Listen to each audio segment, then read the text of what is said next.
মৰমৰ ছাত্ৰ ছাত্ৰীসকল, মোৰ পূজনীয় শিক্ষাগুৰু বদৰুল ইছলাম বেগ সাহেবৰ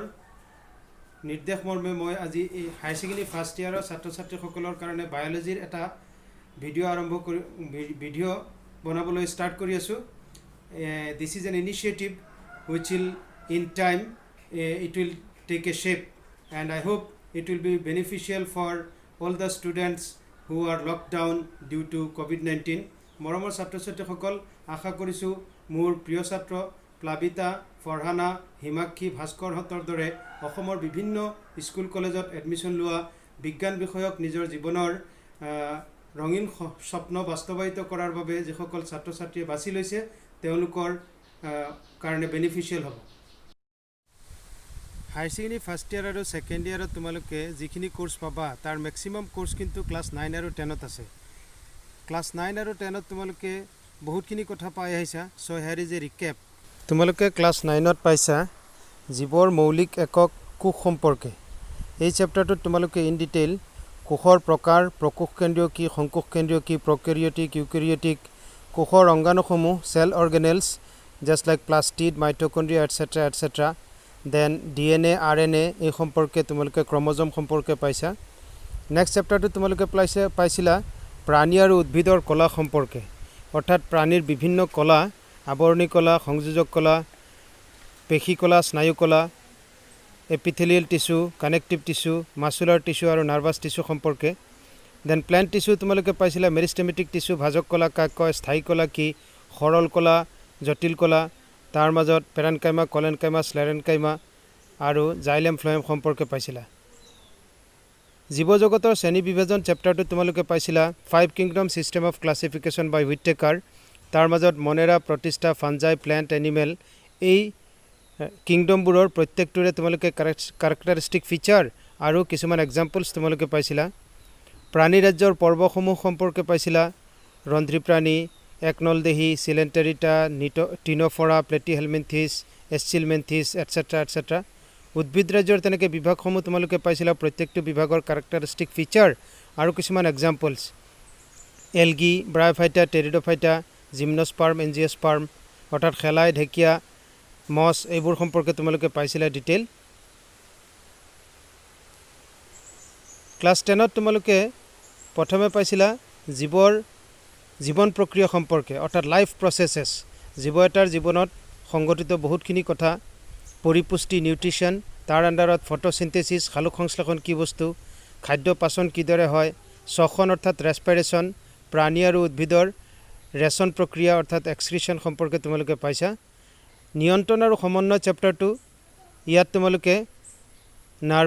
নিউৰেল কণ্ট্ৰল এণ্ড কোঅৰ্ডিনেশ্যন আৰু কেমিকেল কণ্ট্ৰল এণ্ড কোঅৰ্ডিনেশ্যন এই দুয়োটা তোমালোকে পাইছা। ৰাসায়নিক সমন্বয় হৰম'নসমূহৰ জৰিয়তে হয়, গতিকে হৰম'নসমূহ সম্পৰ্কেও তোমালোকে ডিটেইল পাইছা। তাৰোপৰি উদ্ভিদৰ সঞ্জীৱনী পদাৰ্থ অৰ্থাৎ প্লেণ্ট হৰম'নছ বা গ্ৰোথ ৰেগুলেটৰ যিবোৰক কোৱা হয়, অক্সিন, জিবাৰ্লিন এইবিলাকৰ নাম আৰু কাম তোমালোকে পাইছা। জীৱই কেনেকৈ বংশ বিস্তাৰ কৰে এই চেপ্টাৰটোত তোমালোকে আছেক্সুৱেল ৰিপ্ৰডাকশ্যন, ছেক্সুৱেল ৰিপ্ৰডাকশ্যন, তাৰপিছত reproduction in plants, reproduction in human being এই সম্পৰ্কে তোমালোকে ইন ডিটেইল পাইছা। তাৰোপৰি ৰিপ্ৰডাক্টিভ হেল্থ সম্পৰ্কেও কিছু কথা পাইছা, ৰিপ্ৰডাকশ্যনৰ লগত জড়িত কিছুমান বেমাৰ আজাৰ সম্পৰ্কে তোমালোকে পাইছা। বংশগতি আৰু ক্ৰমবিকাশ চেপ্টাৰটো যিটো ক্লাছ 12ত তোমালোকক ইন ডিটেইল লাগিব, ইয়াত তোমালোকে Mendelian lodge of inheritance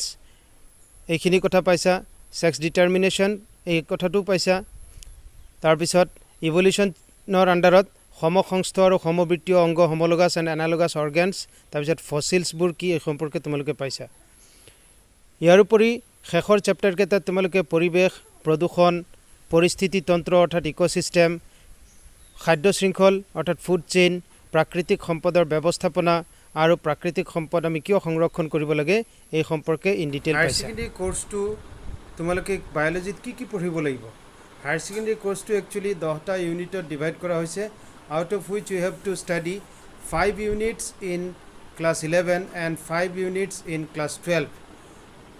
first ইউনিটটো হৈছে ডাইভাৰ্চিটি ইন লিভিং ৱৰ্ল্ড। তাৰ আণ্ডাৰত তোমালোকে জীৱ জগত প্ৰথম চেপ্টাৰটোত পাবা জীৱসমূহৰ কিছুমান মৌলিক চৰিত্ৰগত বৈশিষ্ট্য যিবোৰে জীৱসমূহক জড়ৰ পৰা পৃথক কৰিছে। তাৰ পিছত বায়োলজিক্যাল ক্লাসিফিকেশন চ্যাপ্টাৰ 2 ইয়াত তোমালোকে how organisms are categorised under different groups depending upon some rules and principles এই সম্পৰ্কে তোমালোকে পাবা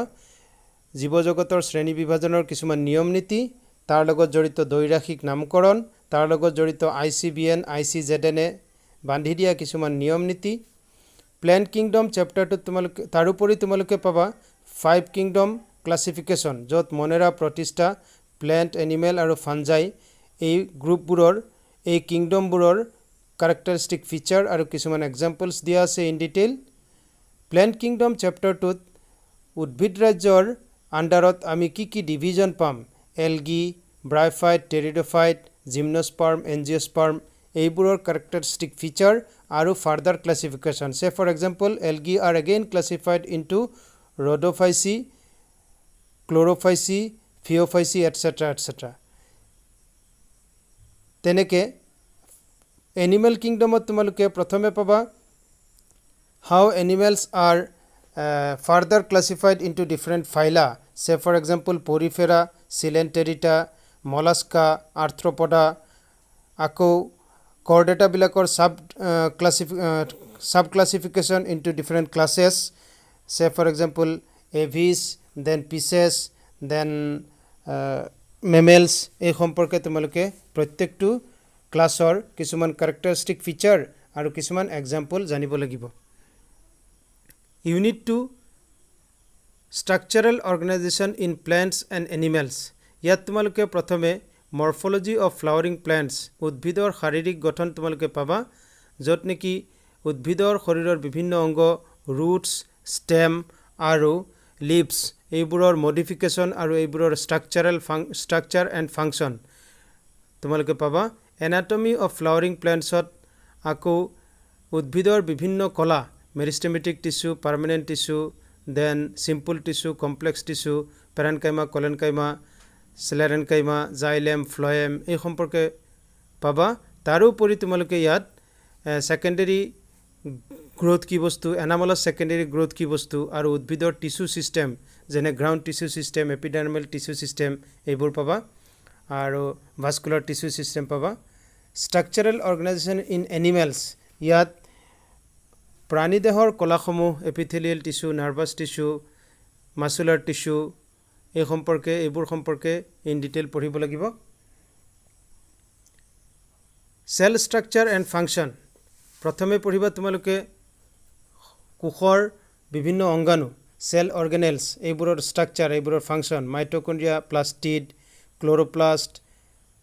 Golgi complexes ribosomes এইবোৰৰ প্ৰত্যেকটোৰে cell organelleৰ তোমালোকে structure জানিব লাগিব আৰু functions তোমালোকে জানিব লাগিব biomolecules chapter টো তোমালোকে carbohydrates protein আৰু fats nucleic acid DNA RNA এইবিলাকৰ chemical structure জানিব লাগিব আৰু এই structure খিনি জানিলে second year ত গৈ তোমালোকে molecular biology যেটো chapter আৰু DNA RNA লগত জড়িত বহুতখিনি কথা তোমালোকে তেতিয়াহে বুজিব পাৰিবা cell cycle and cell division এই চ্যাপ্টাৰটো তোমালোকে how cell is divided by mitosis and meiosis এই দুটা প্ৰচেছৰ জৰিয়তে কোষ কিদৰে বিভাজন হয় এই সম্পৰ্কে ডিটেইল পঢ়িবা plant physiology চ্যাপ্টাৰত ইউনিটৰ আন্ডাৰত প্ৰথমে পঢ়িবা উদ্ভিদৰ পৰিবহন সম্পৰ্কে how water and mineral are transported from soil to upper parts of the plant আৰু food material খিনি কিদৰে ফ্লোয়েমৰ মাজেৰে শৰীৰৰ বিভিন্ন অংশলৈ পৰিবাহিত হয় এই সম্পৰ্কে পঢ়িবা মিনাৰেল নিউট্ৰিচন চ্যাপ্টাৰটো তোমালোকে উদ্ভিদৰ বৃদ্ধি আৰু বিকাশৰ বাবে প্ৰয়োজন হোৱা খনিজ পদাৰ্থ যেনে ফসফৰাছ সালফাৰ পটাছিয়াম কপাৰ মলিবডেনাম এইবোৰ কোনটো মৌল কিমান প্ৰয়োজন আৰু কোনটো মৌল উদ্ভিদে কৰ পৰা কিদৰে সংগ্ৰহ কৰে আৰু কি কামত ব্যৱহাৰ কৰে আৰু এই মৌলটো নহলে উদ্ভিদে কি বেমাৰত ভুগিব পাৰে এই সম্পৰ্কে পাবা ফটোসিনথেসিস চ্যাপ্টাৰটো তোমালোকে how solar energy is converted into chemical energy carbohydrate যেটো বিল্ডিং ব্লক এটো কিদৰে গঠন হয় এই সম্পৰ্কে পাবা তাৰ আন্ডাৰত light reaction dark reaction that means different phases of photosynthesis তাৰ উপৰি C3 সাইকেল কি C4 সাইকেল কি এই সম্পৰ্কে ফটো ৰেসপিৰেশন কি এই সম্পৰ্কে তোমালোকে পাবা ৰেছপিৰেশ্যন চেপ্টাৰটোত তোমালোকে কাৰ্বহাইড্ৰেটৰ জাৰণ ঘটি কিদৰে শক্তি উৎপন্ন হয় আৰু তাৰ পৰ্যায়বোৰ কি গ্লাইকলাইসিস ক্ৰেব সাইকেল আৰু ইলেক্ট্ৰন ট্ৰান্সপোৰ্ট সিস্টেম তোমালোকে পঢ়িব লাগিব এটিপি কিদৰে প্ৰডিউস হয় এইখিনি কথা জানিব লাগিব প্ল্যান্ট গ্ৰোথ এণ্ড ডেভেলপমেণ্ট চেপ্টাৰটোত তোমালোকে বেসিক্যালি উদ্ভিদৰ বৃদ্ধি আৰু বিকাশৰ লগত জড়িত হৰমনসমূহ যিবোৰক উদ্ভিদৰ সঞ্জীৱনী পদাৰ্থ বুলিও কোৱা হয় এই সম্পৰ্কে পাবা অক্সিন জিবাৰলিন সাইটোকাইনিন এফচিসিক এসিড ইথাইলিন এই সম্পৰ্কে হিউম্যান ফিজিওলজি চেপ্টাৰটোত প্ৰথমে পঢ়িব লাগিব পাচন কিদৰে হয় খাদ্যনলীৰ বিভিন্ন অংশত কি এনজাইমে ক্ৰিয়া কৰাৰ ফলত কি ধৰণে পাচন হয় আৰু এই পাচন হোৱা খাদ্যখিনি কিদৰে শোষণ হয় এই সম্পৰ্কে পাবা breathing and exchange of gases এই চেপ্টাৰটোত তোমালোকে উশাহ নিশাহ লোৱাৰ লগত জড়িত কিছুমান ফিজিকেল আৰু কিছুমান কেমিকেল প্ৰচেছ পাবা বডি ফ্লুইড এণ্ড সাৰ্কুলেশ্যন চেপ্টাৰটোত আমাৰ blood circulation system structure and function of heart এই সম্পৰ্কে জানিব লাগিব ডাবল সাৰ্কুলেশ্যন কি বস্তু জানিব লাগিব এক্সক্ৰিটৰি প্ৰডাক্ট এণ্ড দেয়াৰ এলিমিনেশ্যন মানুহৰ ৰেচন ক্ৰিয়া কিদৰে সম্পন্ন হয় ইউৰিয়া ইউৰিক এচিড এইবোৰ কিদৰে সংগ্ৰহ হয় আৰু কিদৰে শৰীৰৰ পৰা পৰিত্যাগ কৰা হয় সম্পৰ্কে পাবা লক'মোশ্যন এণ্ড মুভমেণ্ট প্ৰাণীৰ চলনৰ লগত জড়িত পেশীসমূহ যে লৰচৰ কৰে লৰচৰ কিদৰে কৰে তাৰ কেমিকেল বেচিছ কি এই সম্পৰ্কে পাবা নিউৰেল কণ্ট্ৰল এণ্ড কোঅৰ্ডিনেশ্যন মানুহৰ স্নায়ুতন্ত্ৰ মগজু আৰু স্নায়ুৰজ্জুৰ দ্বাৰা কিদৰে নিয়ন্ত্ৰিত হয় spinal cord central nervous system কি বস্তু পেরিফেরাল নার্ভাস সিস্টেম কি বস্তু এই সম্পর্কে পাবা কেমিক্যাল কন্ট্রোল এন্ড কোঅর্ডিনেশন চেপ্টারটোত তোমালোকে হৰমোনবোৰৰ লগত জড়িত বহুত কথা জানিবা হৰমোনবোৰ নিঃসৰণকাৰী এন্ডোক্ৰাইন গ্ল্যান্ডছ আৰু এন্ডোক্ৰাইন সিস্টেম সম্পৰ্কে ইন ডিটেইল পাবা সেকেন্ড ইয়াৰত হাই সেকেন্ডাৰী সেকেন্ড ইয়াৰত তোমালোকে ইউনিট 6 7 8 9 10 পঢ়িব লাগিব ইউনিট 6 হ'ব reproduction in flowering plant reproduction in human being এই সম্পৰ্কে পাবা যেটো ক্লাস 10 তে তোমালোকে অলপ কথা পাইছা জেনেটিক্স এণ্ড ইভলিউশন ইয়াত আকৌ তোমালোকে মেন্ডেলিয়ান ইনহেৰিটেন্স পঢ়িব লাগিব নন মেন্ডেলৰ কথাখিনিৰ পিছত আৰু কিছুমান কথা আৱিষ্কাৰ হৈছে এইখিনি সম্পৰ্কে পাবা বায়োলজি ইন হিউম্যান ওয়েলফেয়াৰ এই চেপ্টাৰটো তোমালোকে মাইক্ৰো অৰ্গানিজমবোৰৰ জৰিয়তে মানুহৰ কিছুমান কাৰ্য কিদৰে সমাধা কৰা হয় আৰু আমি হাইব্ৰিড ভ্যাৰাইটি কিদৰে প্ৰডিউস কৰিব পাৰো প্ৰডাকশন এগ্ৰিকালচাৰেল প্ৰডাকশন আমি কিদৰে বঢ়াব পাৰো এই সম্পৰ্কে পাবা বায়োটেকনলজি চেপ্টাৰটো অৱশ্যে তোমালোকৰ বাবে এন্টায়াৰলি নিউ হ'ব ইয়াত তোমালোকে ডিএনএ মডিফাই আমি কিদৰে কৰিব পাৰো মানুহৰ প্ৰয়োজন অনুযায়ী ডিএনএ বোৰ মডিফাই কৰিব পাৰি এই সম্পৰ্কে পাবা তাৰ লগত জেনেটিক ইঞ্জিনিয়াৰিং আৰু ডিএনএ ফিংগাৰপ্ৰিন্টিং এইবোৰ কথা তোমালোকে পাবা ইকোলজি চেপ্টাৰটোত আকৌ পৰিস্থিতি তন্ত্ৰৰ বিভিন্ন উপাদানসমূহ প্ৰডিউচাৰ